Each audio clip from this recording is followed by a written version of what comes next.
Assalamualaikum warahmatullahi wabarakatuh. Kali ini saya akan mau membahas tentang Arsenal.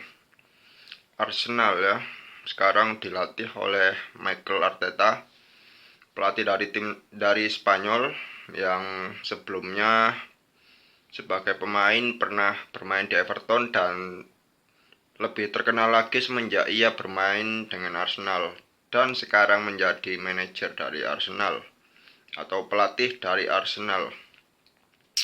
Kita sekarang coba lihat progres dari Arteta ya.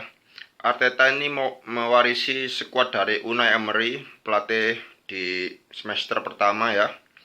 Karena Emery juga dari Spanyol, itu awalnya mencoba untuk membangun serangan dari belakang.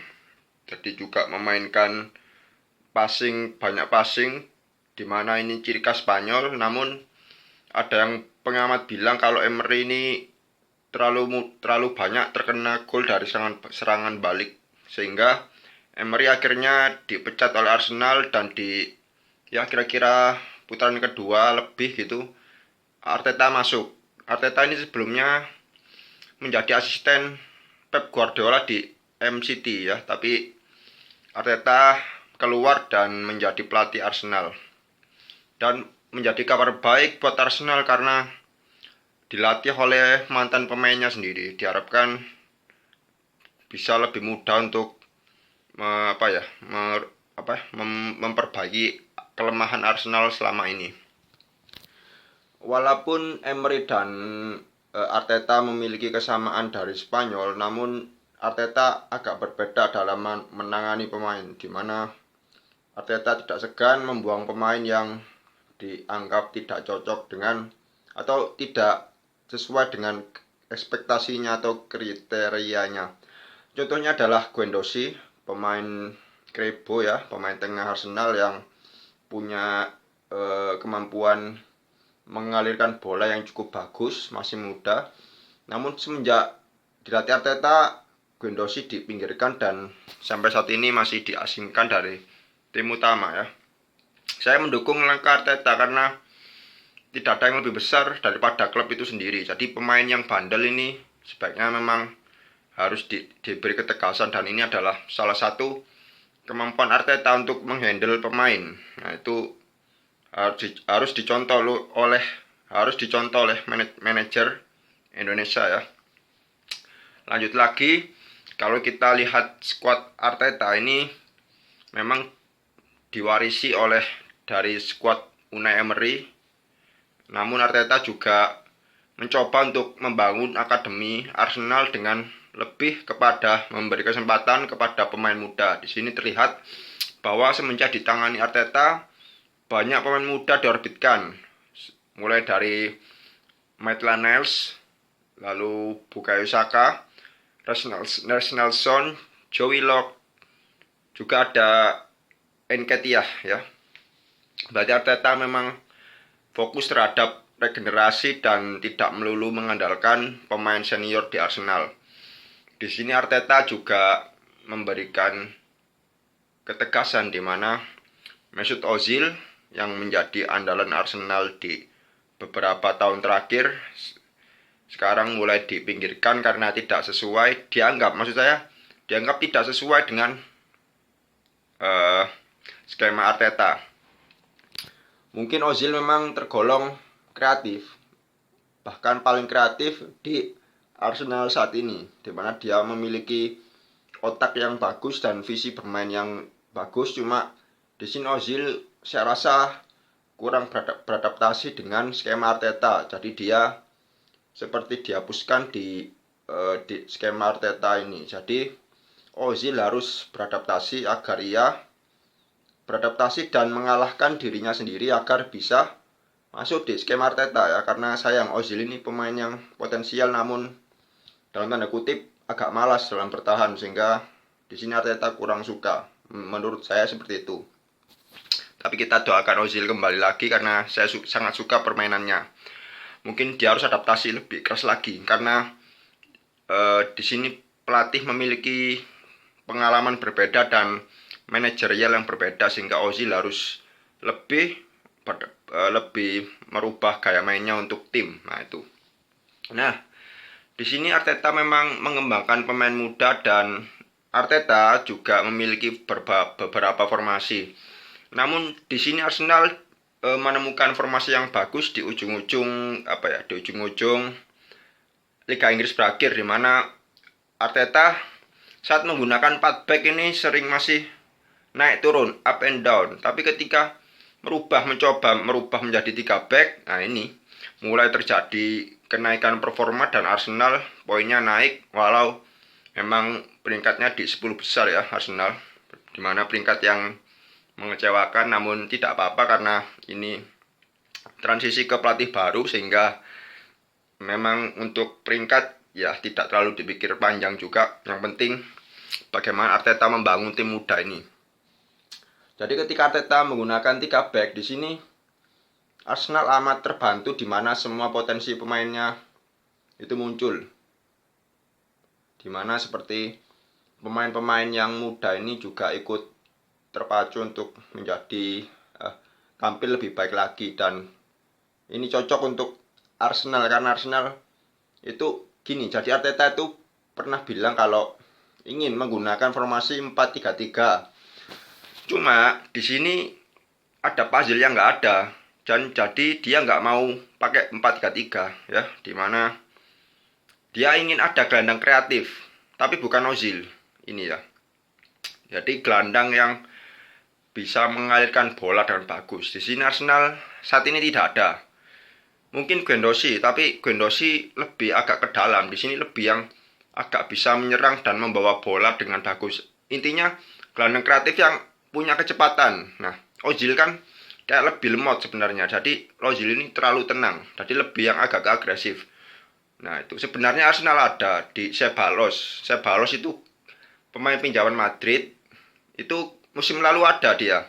Musim kemarin ini ada dan tampil bagus. Cuma peminjamannya habis dan dia kembali ke Real Madrid, sehingga di sini Arteta ya harus kembali ke formasi 3 back lagi. 3-4-3. Nah, formasi 3-4-3 ternyata menimbulkan kestabilan di hasil-hasil laga Arsenal, di mana hasilnya lebih bagus daripada pakai 4 back. Nah, di sini pemain Arsenal memang ternyata cocok pakai formasi ini. Di sini Arsenal sangat terbantu dengan adanya Aubameyang karena bolak-balik menjadi penyelamat Arsenal.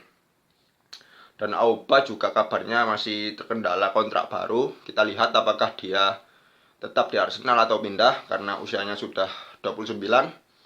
Apakah dia tidak ingin tertarik ke tim yang bisa bermain di Liga Champions? Karena tim yang bermain di Liga Champions adalah daya tawar. Di mana Arsenal musim depan itu main di Liga Eropa ya. Jadi kita lihat apakah Auba pindah atau tetap di Arsenal. Karena Aubameyang adalah kapten Arsenal saat ini. Di sini Arsenal juga untuk memperkuat musim depan, Arsenal juga membeli pemain. Di antaranya Willian, gelandang Brasil yang dari Chelsea, free transfer, jadi gratis. Juga mendapatkan William Saliba, terus Gabriel Magalhaes, kemarin juga mempermanenkan Pablo Mari. Jadi Arsenal banyak membeli back juga. Nah, dan Willian sebagai gelandang. Di sini Arsenal akhirnya menemukan pemain sayap ya, di mana Arsenal ini kayak nggak ada pemain sayap yang murni kecuali PP gitu. Sampai Aubameyang ini harus ditarik ke sayap padahal dia itu striker tengah. Nah, di sini juga tapi intinya Willian ini pembelian bagus walau kepala 3. Ada plus point di mana Willian ini pemain senior, bisa memberikan pengalamannya dan membimbing pemain muda Arsenal. Nah, ini perlu mentor. Nah, ini Auba dan Willian ini cocok sekali. Nah, misteri lain di Arsenal adalah Lacazette. Nah, ini Lacazette itu striker yang saya sukai karena mirip-mirip Aguero mainnya. Jadi kontrol bola bagus dan pergerakan tanpa bolanya juga bagus, di mana finishingnya juga bagus. Nah, cuma di sini semenjak ada Aubameyang memang jumlah golnya lebih banyak, sehingga Lacazette itu lebih banyak di bangku cadangan. Kabarnya Lacazette diincar Juventus di eranya Pirlo ini. Nah, cuma kita nggak tahu lagi. Kalau menurut saya jangan dijual Lacazette karena Arsenal striker tengahnya cuma Aubameyang. Nah, ini kalau Aubameyang cedera ya nggak ada penggantinya. Nah, di sini Arsenal harus memikirkan dengan jauh ini bagaimana agar Aubameyang dan Lacazette bisa terakomodasi gitu. Nah, itu yang menjadi PR Emery. Dan Arsenal harus menemukan gelandang kreatif agar Emery bisa maksud saya agar Arteta itu dapat menerapkan formasi 4-3-3 seperti keinginannya. Nah, di sini sebagai penutup sih Arsenal ini agak lemah gitu. Dia punya kiper bagus ya, Berleno. Itu kiper bagus karena saya sudah tahu kemampuan dia semenjak di Leverkusen. Nah, ini di Arsenal memang dia stabil, memang sesuai harganya, dia bagus. Terus kiper cadangannya juga bagus, Martinez lumayan. Cuma di belakang ini yang agak ketar-ketir saya. Makanya Arsenal beli back baru ini cuma kurang bernama semua. Semoga bisa mensolidkan ini belakang Arsenal yang ya kayak kalau kata Bung Justin hancur-hancuran lah, apalah gitu. Untungnya ada David Luiz ya yang menjadi mentor, walau David Luiz memang kadang-kadang suka ngelawak ya, tapi ya namanya pemain mesti ada saat-saat jelek banget, ada saatnya bagus banget. Nah, ini David Luiz ini sebagai mentor bener-bener bagus untuk Arsenal ya, sebagai pembimbing pemain bertahan di Arsenal ya, karena pemain back Arsenal ini ada yang muda-muda juga gitu, jadi membimbing.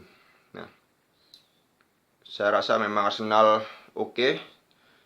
Mungkin saya rasa akan sulit kalau Arsenal dapat jatah Liga Champions nih, karena kalau nggak beli pemain lagi ya, karena pemainnya ini kurang meyakinkan bagi saya. Jadi benar-benar tergantung Auba banget. Kalau Auba nggak main, nah ini menjadi PR untuk Arteta, gimana caranya agar tidak ketergantungan dengan Auba. Nah, itu Aubameyang ya. Nah, itu sih. Oh iya, Arsenal juga nggak punya gelandang apa ya? Maksudnya gelandang yang agak bisa mengalirkan bola kecuali Granit Xhaka ya. Nah, ini Arsenal butuh gelandang juga, gelandang kreatif sepertinya ya. Nah, oke. Saya rasa sekian. Sekian dan waalaikumsalam warahmatullahi wabarakatuh. Kedepannya saya akan coba membahas tim Liga Inggris lain dan tim Eropa lain ya. Mungkin untuk next Liverpool, oke. Sekian, sampai jumpa. Waalaikumsalam warahmatullahi wabarakatuh.